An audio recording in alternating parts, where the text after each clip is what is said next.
Hello, bienvenue dans cette nouvelle séance de yoga. Aujourd'hui, je vous propose une séance yoga après ski ou après snowboard. Peu importe, les deux, ça fonctionne. Dans le fond, j'avais envie de créer une séance dans laquelle on peut vraiment venir se détendre et s'étirer vraiment bien au niveau des jambes parce qu'on a bien travaillé les jambes en ski. Et aussi travailler le haut du corps parce que, veux pas, on travaille beaucoup avec le bas du corps quand on fait de la descente, mais beaucoup moins avec le haut du corps. Donc, venir rééquilibrer tout ça dans une courte séance assez rapide qu'on peut facilement faire en revenant du ski, dans la soirée ou le lendemain matin, justement, parce qu'on a des petites courbatures au niveau des jambes puis on aimerait ça, justement, remettre tout ça en mouvement. Donc, sans plus tarder, je vous invite à me rejoindre sur votre tapis. On va commencer aujourd'hui assis. On va venir se déposer. Donc, j'aime bien quand même si mes séances sont axées pour un après-sport ou quoi que ce soit, j'aime ça quand on prend un petit moment pour venir se déposer sur son tapis quand même. Donc, je vous invite à venir vous asseoir, posture du lotus ou simplement jambes croisées comme vous êtes confortable. On ferme les yeux, on dépose les mains sur les genoux, on détend les épaules et on vient prendre conscience de soi. Ici, je vous invite à prendre une grande inspiration par le nez et on expire tout l'air des poumons par la bouche. Encore une fois.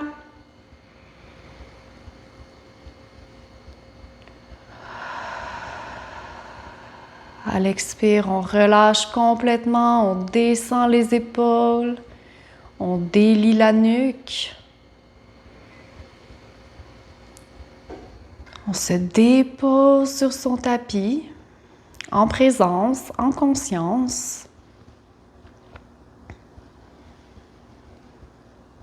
À la prochaine inspiration, on va amener les bras et les mains au ciel. On étire la colonne vertébrale. On colle les deux paumes de main ensemble. On expire, on amène les mains au cœur. On prend un petit moment ici pour déposer une intention. L'intention pour sa pratique, se faire du bien, être présent, conscient, s'apporter une récupération au niveau de nos muscles, venir rééquilibrer son corps. On s'ancre ici et on dépose les mains sur les genoux. On peut ouvrir les yeux. On va venir se rejoindre dans une table. Donc, les mains et les genoux au sol. Les doigts bien écartés. Les genoux largeur des hanches. Et ici, on va venir enchaîner notre premier 4 corps. Donc, on commence par la vache, Vittilasana. On inspire, on ouvre le cœur, on amène le regard au ciel. On pousse dans les paumes de main. Et on vient vraiment creuser le dos, ouvrir le cœur. On inspire et on expire ici quelques petites secondes. Le temps de bien se positionner dans la posture. Et ensuite, à l'expire, on peut arrondir le dos, amener la tête entre les épaules. Et on prend le temps d'inspirer et d'expirer ici aussi. On pousse dans les paumes de main. On entre le nombril à l'intérieur. Et ensuite, on retourne dans Vittilasana. La vache, on ouvre le cœur à l'inspire. Et puis on retourne dans le chat, Marjariyasana, à l'expire. Et ainsi de suite.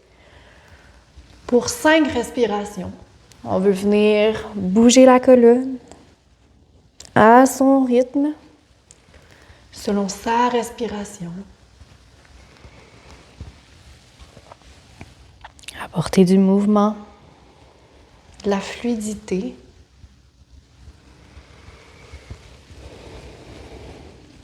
Et on peut faire des petits cercles si on en a envie. Amener un mouvement un peu plus cambré dans chacun. Et enrouler la colonne. Venir s'étirer. Apporter du mouvement. En conscience. Super. Prochaine expire, on revient dans la table. On est bien droit, la colonne allongée. Les mains bien ancrées. Et ensuite, on va ancrer les orteils dans le sol et pousser dans les hanches et dans les mains pour venir dans notre premier chien tête en bas. Je vais me repositionner puisque je suis un petit peu trop à l'arrière de mon tapis. Et ici, on peut venir dégourdir nos jambes pour la première fois, peut-être depuis notre ski ou en se levant le matin. L'arrière des jambes est peut-être courbaturé. Vous avez peut-être des petites sensations d'engourdissement, de douleur, de muscle qui a bien travaillé durant sa descente en ski ou en snow. Donc, prenez le temps de vraiment bien bouger, genou après genou, extension après extension. Venir travailler la mobilité de vos jambes.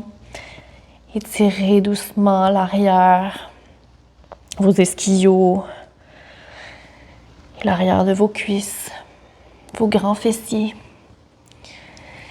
Et ici, on peut même ajouter un petit twist, donc en pliant davantage le genou droit, on courbe et on amène la tête sous l'aisselle gauche, donc c'est un petit twist dans notre chien tête en bas.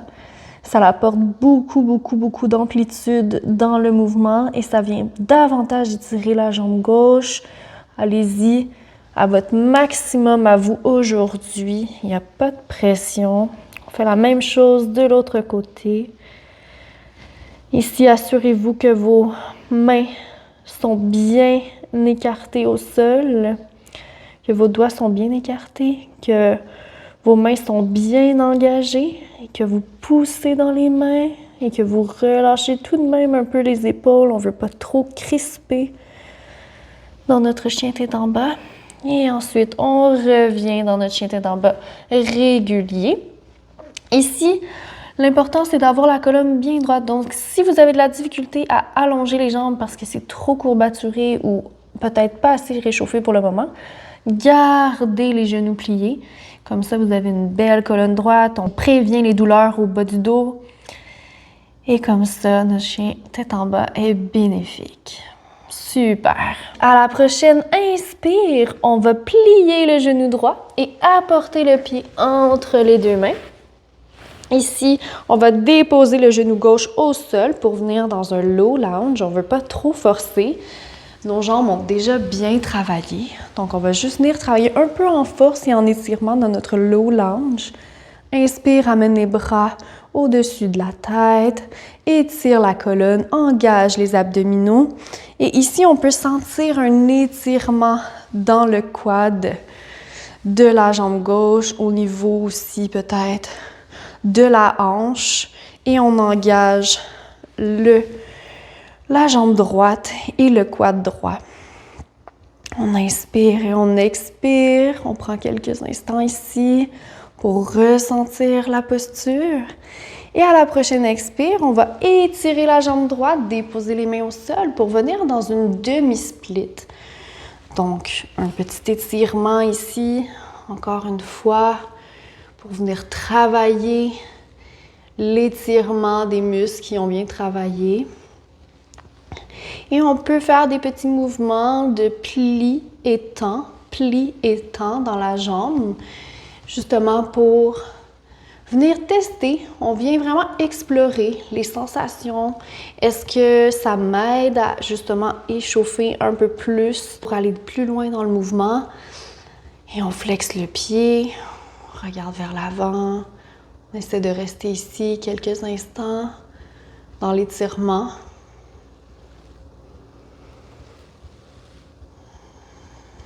Prochaine inspire, on revient dans notre fente. Et on va expirer, twister, amener la main gauche à côté du pied droit. Et on garde la main droite levée vers le ciel.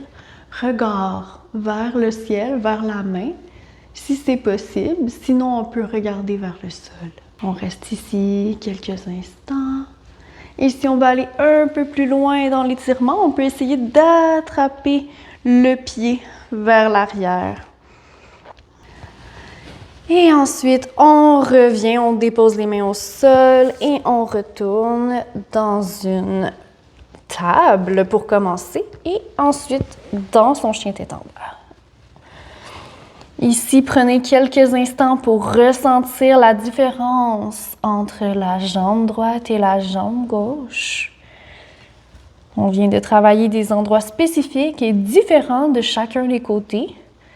Essayez de noter, voir la différence entre chacun.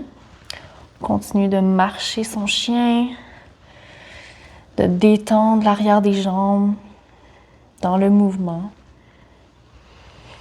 Ensuite, on inspire, on plie le genou gauche, on amène le pied gauche entre les deux mains, on dépose le genou droit. Inspire, amène les mains au ciel dans un low lunge. On reste ici quelques instants, même chose que le côté droit. On engage les abdominaux, on étire la colonne et on reste ici quelques respirations.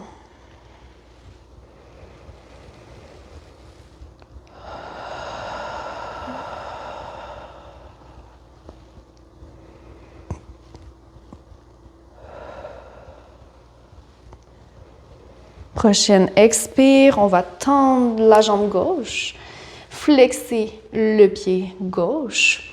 Et ici, on peut venir jouer aussi avec le fait de plier et déplier le genou pour venir justement tester les résistances, essayer d'aller un peu plus loin dans la posture, d'étirer davantage. Et quand on se sent prêt, on tient la posture, notre demi-split, regard vers l'avant. On essaie de se détendre ici. Malgré l'étirement, peut-être que ça chauffe, peut-être que ça pique. L'important, c'est de ne pas ressentir de douleur. Si vous avez de la douleur, pliez un petit peu plus le genou, tout simplement. Allez là où votre corps le permet aujourd'hui. Et on inspire ici, on expire.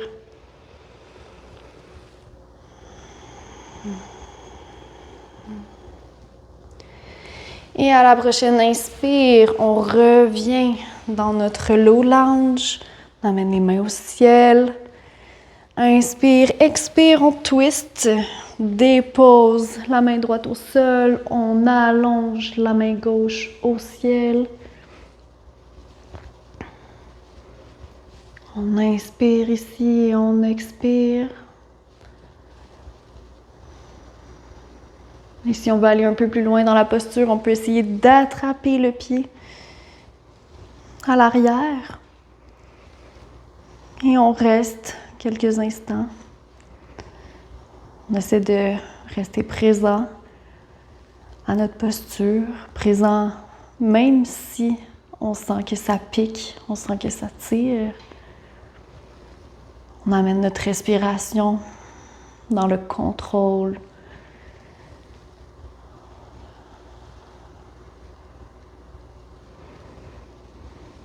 Et on ramène les mains au sol, on retourne dans la table. Et à partir d'ici, on va dans notre chien tête en bas. Et ici, on peut venir sentir déjà une belle différence, en tout cas de mon côté, entre mon premier chien tête en bas et celui-ci où on a vraiment été étiré chacune de nos jambes doucement, en conscience. Si on voit une différence, prochaine inspire, on plie le genou droit et cette fois-ci, on vient le déposer vraiment l'avant du tibia en avant de son tapis.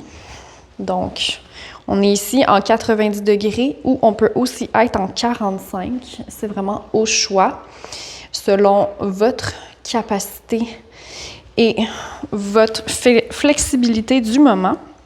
Donc, je choisis le 90 dans mon pigeon. Et ici, dans le pigeon, on veut venir vraiment étirer le grand fessier, un peu les hanches, l'intérieur des cuisses. C'est vraiment un étirement profond des tissus et des muscles. Donc, prenez le temps ici de fermer vos yeux, venir vous recentrer sur votre respiration.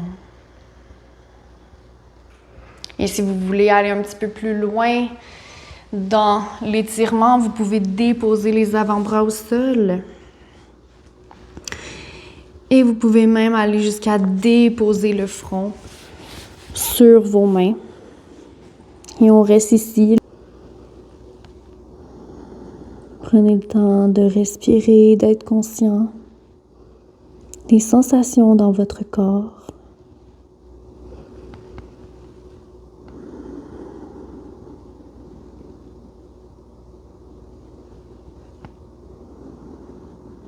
Si vous avez des douleurs au genou, revenez en 45.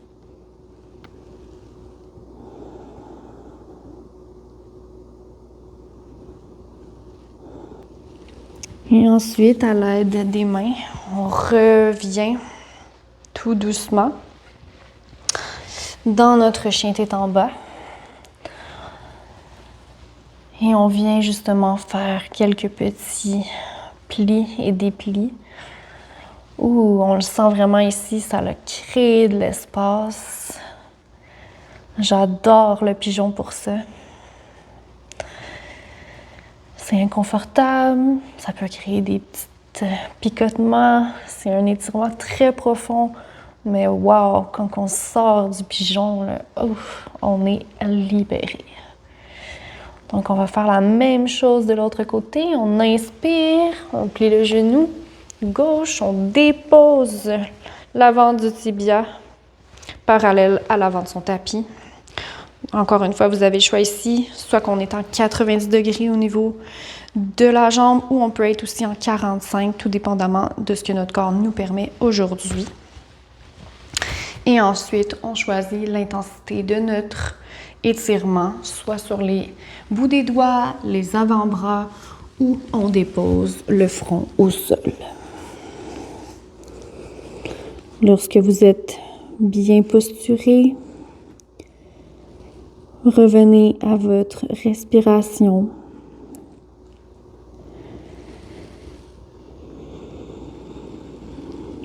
Prenez le temps de savourer l'étirement. Même si c'est difficile, même si c'est inconfortable. Utilisez votre respiration pour garder le focus et rester présent.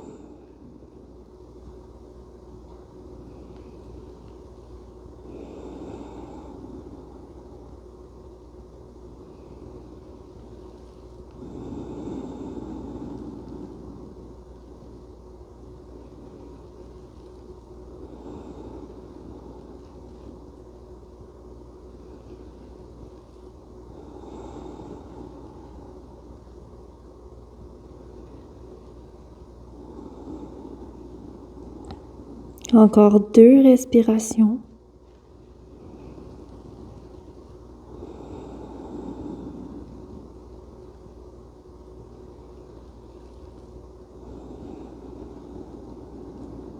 Super. On s'aide des mains et du pied arrière pour revenir dans notre chien tête en bas. Ouh, wow! On peut sentir ici les bienfaits de nos pigeons dans nos hanches, dans nos grands fessiers. Ça fait vraiment du bien. Super. Maintenant qu'on a bien étiré nos jambes, qu'on est venu délier un peu les tensions, ouvrir les hanches, apporter de la mobilité justement dans nos jambes qui ont bien travaillé, on va venir rééquilibrer en amenant de la force dans le haut du corps. Donc ici, je vous propose un petit flow chaturanga pour venir travailler les bras, les triceps, le dos et tout ça, mais en conscience, en fluidité et en lenteur sans venir dépasser nos limites. Donc, ça va comme suit. On inspire, on vient dans la planche. On s'assure ici que nos mains sont bien ancrées dans le sol. On avance un peu les épaules. On tourne les coudes vers l'intérieur parce que dans notre chaturanga, on veut descendre en 90 les coudes le long du corps. Ici, on peut déposer les genoux au besoin et on descend tout doucement. On amène le cœur au sol. À partir d'ici, on inspire et on va dans un petit bébé cobra pour débuter. Donc ici, on engage le bas du dos, on lève le cœur, on ouvre la poitrine. Donc notre dos est engagé. Et ici, techniquement, on devrait pouvoir lever les mains et tout tient. Donc tout est une question de force dans notre corps, dans notre dos et non dans nos bras. On dépose doucement et à partir d'ici, prochaine inspire, on retourne dans un chien tête en bas, on passe par les genoux, on ancre les orteils et ensuite on pousse et on vient dans notre chien tête en bas. On prend quelques petits moments ici pour respirer et on retourne. Inspire, planche, expire, chaturanga de son choix, dépose le cœur au sol. Inspire, maintenant cobra. Donc cette fois-ci, on allonge la tête, on regarde vers le ciel, on pousse un peu plus dans les bras. Donc oui, cette fois-ci, les bras sont engagés, mais les épaules ne sont pas squeezées vers le haut, elles sont redescendues vers le bas. Les coudes le long du corps. Et on inspire et on expire ici dans notre cobra.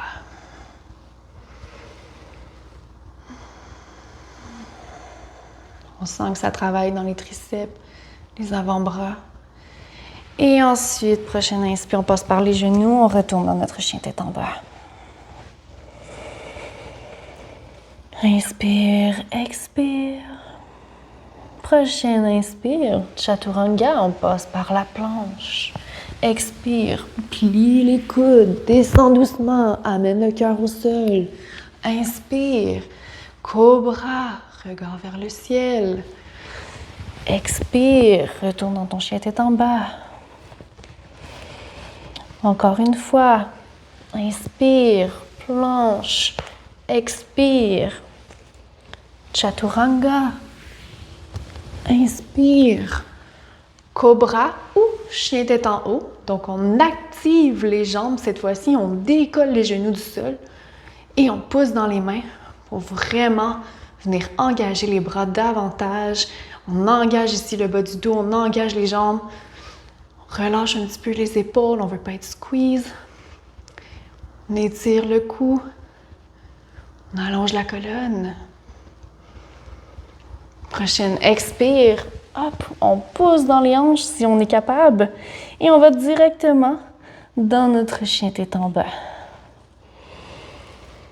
Ici, on peut prendre un petit moment pour inspirer, expirer dans notre chien tête en bas.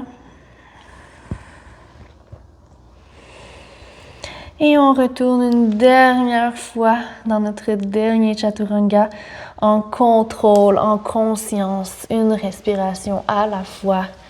Planche. Expire, chaturanga. Inspire, chien tête en haut. Expire, chien tête en bas. Super! Maintenant, on dépose les genoux au sol. On colle les deux gros orteils ensemble. On vient s'asseoir sur nos talons.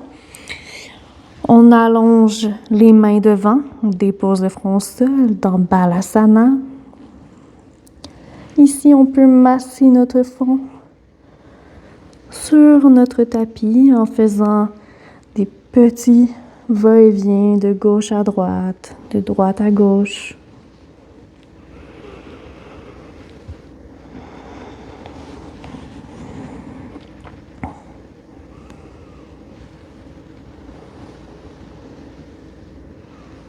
On revient à soi tout doucement. On prend conscience de sa respiration. On apprécie ce petit moment de détente.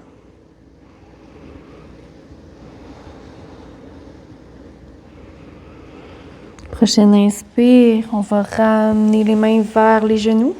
On vient s'asseoir et on va aller dans une dernière petite relaxation avant la fin de la séance. Donc, on allonge les jambes devant soi. On vient doucement déposer une vertèbre à la fois au sol en engageant les abdominaux. Ensuite, on dépose les bras de chaque côté, les paumes tournées vers le ciel, les pieds relâchés et tournés vers l'extérieur. Ici, on prend un moment de ressentir chaque partie de son corps en partant de la tête. Donc, on scanne la tête, le visage, le cou, nos épaules, le dos, les bras,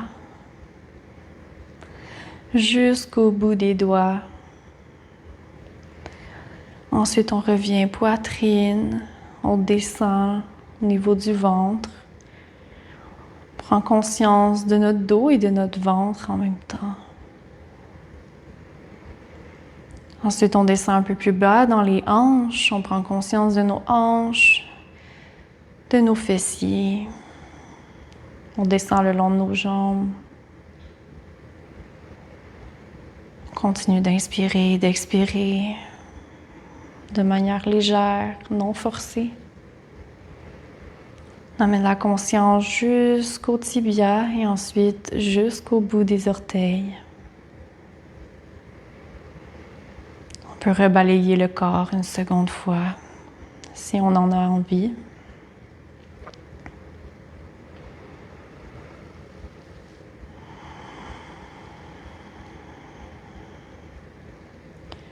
Et lorsque vous avez terminé, je vous invite à vous tourner du côté de votre choix. Dans la posture du fœtus, on s'aide de la main pour se relever tout doucement. On revient dans la posture assise. Notre easy seat du départ. Et voilà, c'était tout pour la séance après-ski. J'espère que vous avez apprécié, que vous avez aimé venir étirer vos jambes et travailler vos bras. Donc, je vous dis à bientôt. Namasté.